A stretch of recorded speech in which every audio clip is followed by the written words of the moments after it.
number one. Management is the primary goal of mankind. Number two, whatever you fail to manage, you will lose. Number three, God's primary measure of trusting you with material is management. And number four, God will give to whoever effectively manages. And number five, management attracts resources. And the big one, number six, God will not give you what you pray for, only what you can manage. God heard your prayer all last year. I want $1 million. God said, I heard you. I heard you. But you can't manage tithing out $100. Oh God, I need $10 million. God said, $10 million? You can't manage your paycheck yet. In other words, don't pray for what you cannot manage. God will protect things from you. I'm speaking from my own personal experience. The more I am managing the pennies, God trusts me with dollars. And the more I manage the dollars, he trusts me with the hundreds. And when I manage the hundreds, he trusts me with the thousands. When I manage the thousands, he trusts me with the millions. In other words, God trusts you based on your management, not your prayer requests. You fast and you pray and you wonder why God's not responding. God's watching some other things. You ask God for a new house and you don't keep the one you're living in clean. You ask God for a car and God says you don't keep the motorbike clean. In other words, he checks management before he releases resources. It's not the request, it's the management ability he watches.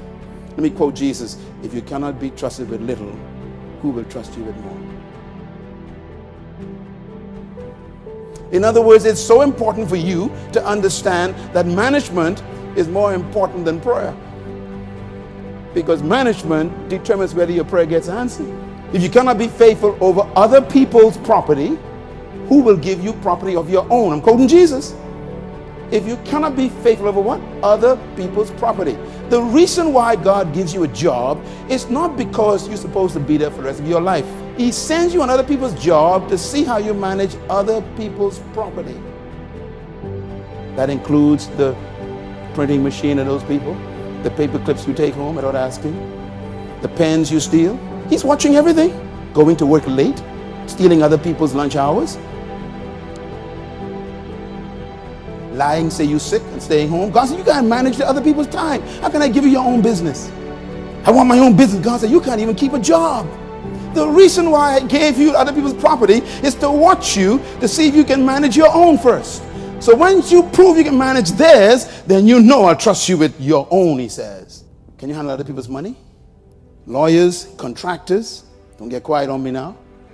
Spending other people's money, bankers, tellers, food store workers, warehouse managers. What are you taking home? God's watching everything.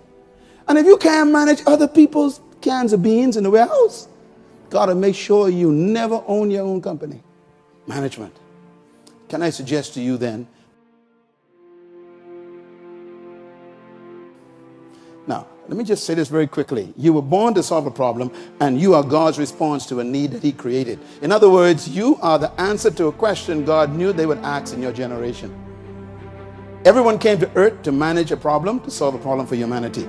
You exist because you are the fulfillment of one of God's desires. You are the assignment in your generation. I was born to solve a problem in the world. So were you. I'm not better than you. I'm not a superior. I just found my problem. And my job is to help you find your problem. You were not born just to make a living, pay bills, and die. You were born to actually solve a problem on earth.